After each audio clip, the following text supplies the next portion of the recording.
telling us who is going to look into this committee, please, Councillor Maglioka? So that will be discussed by council in a public session on Monday. Fundamentally, I think that it's fair to say that most councillors are aligned with the basic concepts of the notice of motion that was brought forth by 7 councillors last week. But we do have a very specific problem, which is the Integrity Commissioner recused himself, and rightly so. It was exactly the right thing to do. But in our policy, we never actually wrote what happens if the Integrity Commissioner recuses themselves. If a judge recuses themselves, it happens all the time. It just goes to the next judge. They kind of trade a case. Unfortunately, we've only got the one Integrity Commissioner. So ultimately, council with administration needs to figure out how to dispense with the complaints that have been brought forward. It's actually not a particularly controversial question. It's just a matter of figuring out where it makes sense and how we're going to fund it outside of the Integrity Commissioner office. So why was that not decided today in the closed session? Because it's 5 after 6, and we wanted to have the discussion in public. And given that notice of motion is placed on the agenda for next Monday, we should be able to answer some of the technical questions around funding between now and Monday and have a pretty straightforward conversation on Monday. I know that a couple of members of council have an amendment they want to put forward about expanding the scope, and that's a discussion we'll have in public on Monday. Councillor Maglioka was not here today. Is that by choice, or is he not allowed to take part in this? Under the rules, there is only one reason under which a councillor may exempt themselves from a meeting, and that's if they've got a pecuniary or a financial interest. But that is something that must be done in public. So you have to stand up in the meeting and say, I've got a pecuniary interest, I'm not going to participate. That did not happen today, so in this case it will just be marked as an absence. Where is Councillor Maglioka? I have no idea. You haven't spoken to him at all? You literally don't know where he is? I have not spoken to him today, and I don't know where he is. There was some talk about potentially changing Councillor Gondek's motion, potentially remove Councillor Maglioka's name, although he would have to declare that himself.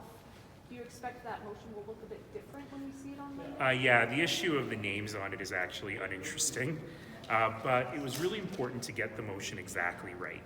It was well done, and it addressed the critical issues. But there's probably a few things we need to sort out, like should it be the city auditor? Should we give the city auditor the ability to hire someone else? What does the term forensic audit mean? And in particular, we found some gaps in our policy through all of this. The biggest gap being something I didn't know, which is that certain small amounts of expenses that the councillors incur that are billed centrally to the city don't get disclosed. I actually didn't know that. And so we're going to use this also as an opportunity to fix any issues in the policy. The other interesting question that's come up is, does it make sense for one councillor to be the signing authority for other councillors? And that's something else that's well worth discussing, that this is unearthed. So you're talking about getting more information available to the web and changing the system for approving what is a legitimate expense or not? Precisely. Thank you for summarizing that in far fewer words than I used. Why was this all so contentious in the sense it took more than 4 hours? I wouldn't say that it was that contentious. I would say that it was that complicated. And just a matter of working through this stuff, because we are in a situation that we didn't contemplate. We've only had the Office of the Integrity Commissioner and Ethics Advisor for a few years. By and large, it's worked very well. But we never contemplated this situation. And surprisingly, what may seem like a pretty simple thing is actually really confusing. And we needed to work our way through some of the legal aspects of that. We need to work our way through how that recusal ended up happening, whether we followed a good process in terms of that. Certainly I don't mind saying that some councillors felt a bit flat-footed when they saw that recusal had happened and they weren't sure how that had occurred, and we just hadn't had a chance to come together to have that conversation, and so it was a good opportunity to do that today. So now that you've had a conversation with Mr. Goldecchio, is there satisfaction that he did absolutely nothing wrong in spending time socially with one of the 15 people he could potentially investigate? Look, it's fair to say there are differences of opinion on that question, but there are also differences of opinion among judges on how they deal with people that they might be dealing with later. What is clear, and I think what council is united on, is the fact that once that came up in an absolute abundance of caution, it made sense for the Integrity Commissioner to recuse himself. Like, do I believe that he would have been biased in his investigation because of that lunch? No, I don't. But do I believe that it made sense for him to do the very ethical thing and say, I better step back so there's no perception of bias? Yes, I think that was the right thing to do. So does he maintain council's confidence in the role? Well, certainly you didn't see any action taken on that front today, and I think that speaks volumes. When these stories first started coming out a couple weeks ago when Megan published her first story, you said you didn't see a need for any more oversight. You know, there's policies regarding counselors' conduct, and you just needed to follow that. Do you still feel that way? I'm willing to have that conversation. You know, the one thing I really want to highlight is that in many ways, at the City of Calgary, we follow best practice on this stuff. Something that was really important to me when I first started in this job, the disclosures were kind of haphazard. There was no code of conduct. There was no integrity commissioner. And so it was really important for me to clean that stuff up. And so when I was first elected, even though there was no requirement to disclose gifts, to disclose people I met with, to disclose any real estate holdings I had, and to disclose my expenses, I did it anyway. And I continue to do that. And I was really pleased that over the years, council has chosen to strengthen their own disclosure, their own code of conduct, and their own policy. It was the right thing to do. But you know, we have to live in a world of continuous improvement. And certainly this incident has highlighted perhaps some things that we can do better, and I'm very willing to have the conversation. Ultimately, maybe that conversation will end up with actually you've got really good checks and balances. Maybe it'll end with you need to tweak these areas, but I'm absolutely willing to ask those questions. Is it unusual for City Council to appoint you as a single spokesperson on this type of issue? How often does it happen? It happens from time to time, probably a couple times a term, maybe 3 times a term, on issues that are this complex and where council ourselves feel that a bit of clarity is required. And so I don't know if I'll say I was pleased to have that appointment, but fundamentally it is part of my job, and hopefully I can bring some clarity to the situation. What do you mean by clarity is required? What do you feel you need to clear up here? Yeah, I think that there's, well, I'll tell you, I think I mentioned it in council, that today there was this very, very heated letter in the Calgary Herald that ended with, I demand that councillors and the mayor disclose their expenses.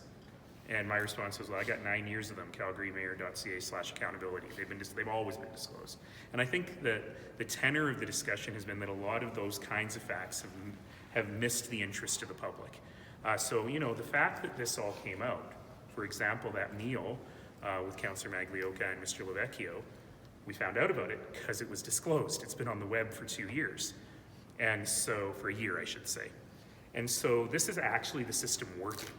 The glitch, of course, was that we didn't anticipate the Integrity Commissioner having to recuse himself. But the fact that this stuff is disclosed, the fact that this stuff comes out is actually a matter of the system working. And I'm happy for people to go through my expenses. They will see there's way too much A&W on there. But ultimately, I think that kind of transparency is important.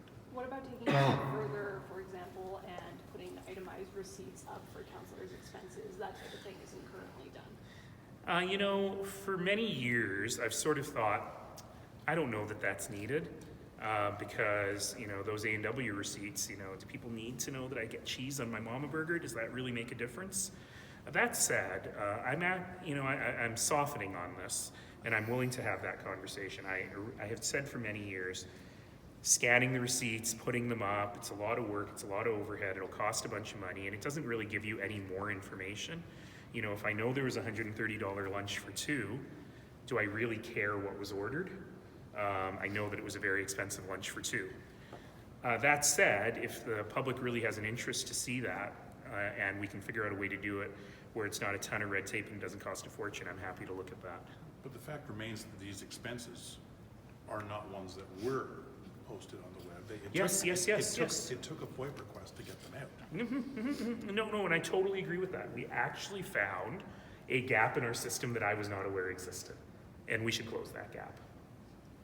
So when I don't spend a lot of time going through everyone's, well, I have recently spent a lot of time going through everyone's expenses, but I hadn't done that before, and frankly, I didn't know that. It's no excuse, but in my world, I don't know that I have any centrally paid for expenses. There might be some, I should find out. But ultimately, we disclose everything, so I just assumed it was the same for all expenses, and it isn't, so we need to fix that. So at this point, we'll be getting more answers on this on Monday. Well, on Monday or Tuesday or Wednesday, depending on how the meeting goes, what we will do is we'll really be talking about the process. How do we move forward with the complaints that have been made about Councillor Maglioka? Is there a desire to do further auditing of other councillors' expenses? I'm not convinced that there's a strong case to do that.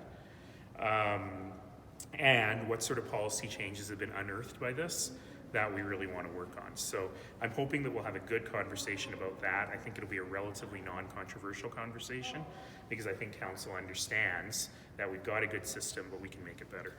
You say complaints against Councillor Maglioka. Is that the right word? Is there one or are there more?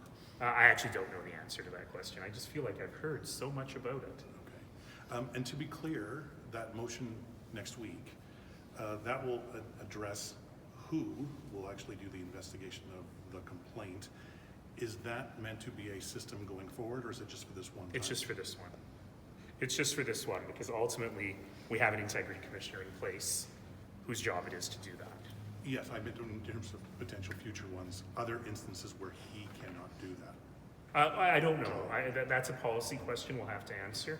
So we got to put out the fire that's before us today, but we also have to make sure we know where the fire extinguisher is if it happens again. Okay, so that might not be answered next week. Not that right. part, that Yeah. part of it. Okay. Okay. So are you up to take over the role as the integrity commissioner, just to be clear? What, Or- me? Yes. Yeah, no. Okay. No, I'm one of the ones who needs to have that kind of oversight. So Are you expecting to hear from Councillor Maglioka soon? He has completely fallen off the radar and has not said anything publicly for a week, pretty much.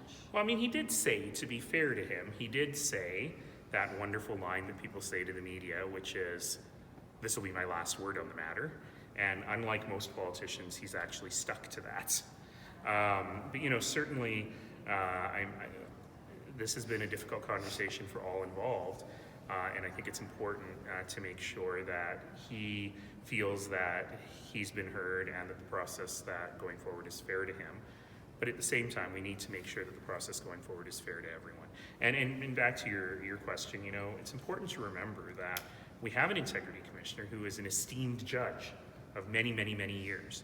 And it's important that the person who is serving in that role is someone who is above reproach and of the highest integrity, and fundamentally, that's what we have. Do you think Councillor Maglioka needs to speak more on this matter? I would never deign to tell another politician what they should do. Ultimately, I believe, and I don't want to speak for him, I believe he feels that he has told his story. Do you think all the questions have been answered then? One of the challenging things about this whole conversation is, people are saying, we got to do an investigation, we got to ask more questions. I feel like the investigation's kind of been done.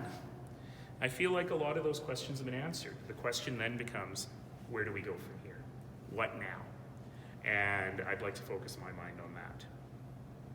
All right. Thanks, everyone. Thanks, everybody.